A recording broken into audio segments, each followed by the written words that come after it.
Air signs, kamusta Gemini, Libra, Aquarius? Ano ba itong mga messages na dapat mong malaman sa ngayon? Don't forget to like, share, follow, subscribe sa ating YouTube, Facebook, Instagram, TikTok. Maraming salamat sa mga laging nanonood ng mga readings natin, no? Here and abroad, nakikita ko yung magagandang comments, yung mga nag-express na na-appreciate nyo yung mga reading ko. Thankful and grateful po ako sa support ninyo at pagtangkilik. Regarding personal reading services naman, dumiretso kayo sa aking FB page. Yung link at details, basahin nyo lang nasa description sa ibaba. Pakibasa yung mga nandyan. Nandyan na rin yung link, itatap nyo na lang, no? Mariredirect na kayo doon sa aking official na FB page. Mag-ingat lang kayo kasi may mga namemeke gumagaya na ng FB at TikTok natin. May mga impostor, no?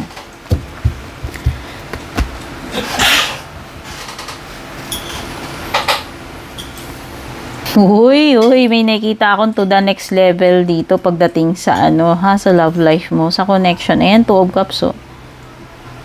So, lumalalim na ng lumalalim yung connection mo with this person. Tapos, ayan, nakikita ko Three of Wands. Leveling up. Leveling up itong connection mo. Merong Pisces energy, merong Sagittarius. Papasok kayo sa commitment dito.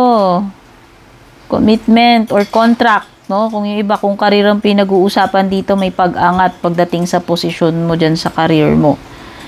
So, sabihin na natin, mapopromote ka. At magpipirma ka uli ng another contract. Makikita ko dito, may renewal eh.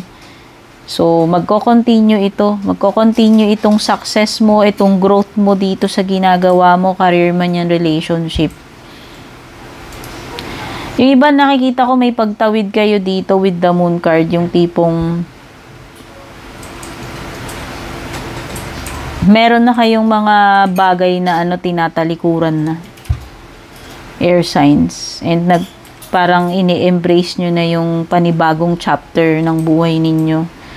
No? So, siguro nakapag-decide na kayo na wala na rin namang saysay na mag-dwell pa kayo doon. Feelings man yan, relationship or what, siguro nakapag-decide na kayo na mag-move forward na lang kayo para sa ikabubuti ninyo. Okay? Which is maganda naman kasi nakikita ko na may leveling up dito. Meron ding Taurus energy, hindi ko nang makalimutan. May Taurus. Taurus, Pisces, and Sagittarius. At nakikita ko rin na mukhang masaya ka naman ngayon with the Four of Cups. Contrary sa mensahe ni Four of Cups na traditional. Nakikita ko na na-appreciate mo na ngayon kung anong meron ka. Kung dati hindi mo na-appreciate yan, Gemini, Libra, Aquarius, ngayon happy ka. Nakikita ko yung mukha mo dito, oh. Fulfilled ka eh. Happy ka sa kung anong nasa harap mo ngayon.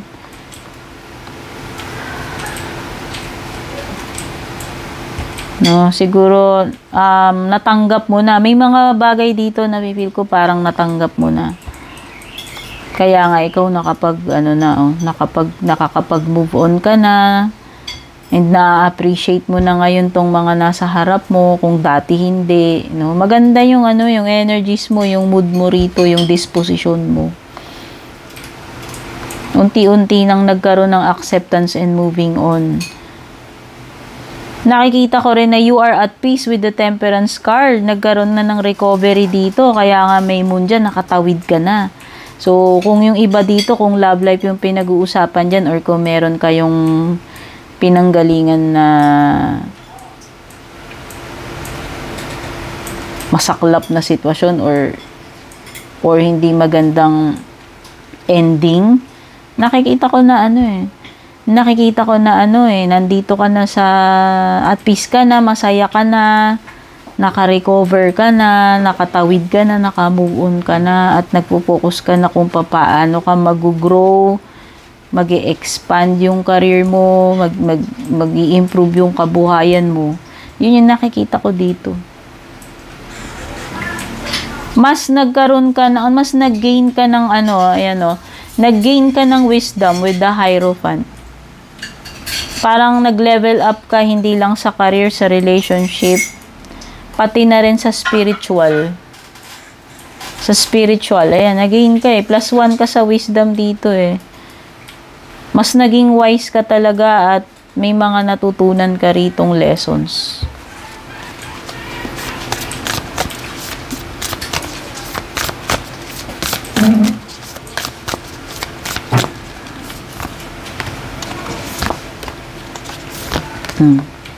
Nakapili ka na, choose your path. Ayan, maliwanag na sa'yo ano yung path na tatahakin mo eh. Ito yun, yung tulay eh. Mas pinili mo na tumawid. At eto ka ngayon dito sa iyong bagong path. Pwedeng nagsisimula ka na ng panibagong chapter ng buhay mo. Air signs. Trust in higher forces. Shadowed skin. Ito na yun, yung shadowed skin mo. Ito na yun, yung sa tulay. Nakalagpas ka na dun eh. Tumawid ka na. Ibig sabihin, ini-embrace mo na itong pagbabago. At kinakalimutan mo na yung past. Nililet go mo na yon para sa ikabubuti mo. Ayan. Meron kang mga isi-shed. Ibig sabihin, may ililet go ka, may changes, may mga panibagong ikaw, fresh eh. Di ba pag nag-shed ng skin yung snake, napapalitan ng bago, fresh na uli.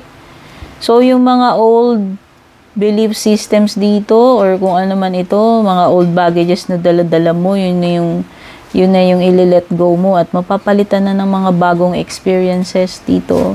Bagong ikaw, bagong simula, bagong opportunity, bagong buhay. Yun yung nakikita ko rito. Trust in the higher forces. So, pwedeng may mga bagay na dapat mong ipagkatiwala sa divine. No, nakikita ko dito na naging wise ka na, ipinagkakaloob mo na yung mga sitwasyon, mga bagay na alam mong wala ka ng control, and hindi nasaklaw ng powers mo na baguhin eh. Mas naging malawak na yung ano mo eh, yung pag-iisip mo rito. Sabi ko nga, 'di ba, nag+1 ka sa wisdom at saka sa spiritual level up, meron kang +1 diyan. Make plans and focus. So, na nakikita ko na very driven ka. Goal-oriented. Nakikita ko yung pag-angat mo rito eh. Nakikita ko yung magandang disposition mo dito.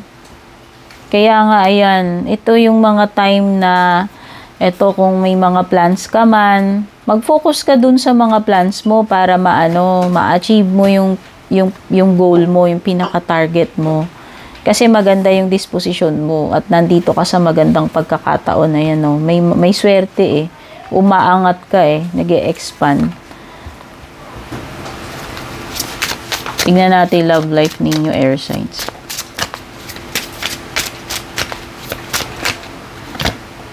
Romance. O, diba?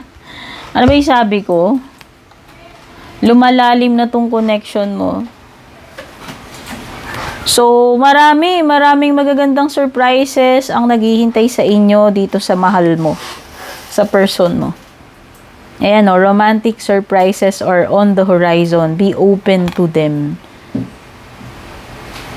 O, diba? Ang ganda. Ayan o, grabe magkamukha pa yung card ninyo. Magkayakap, magka-holding. Ay, hindi. Ito magka-holding hands, ito magkayakap.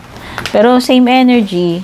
So, nakikita ko pagdating sa mga partnerships or sa love life mo, magiging maganda yung samahan ninyo, yung union nyo nitong tao na to. Ayan o. Maraming magagandang bagay yung pwedeng mangyari sa inyo. Maraming surprises naghihintay sa inyo. Take care. God bless.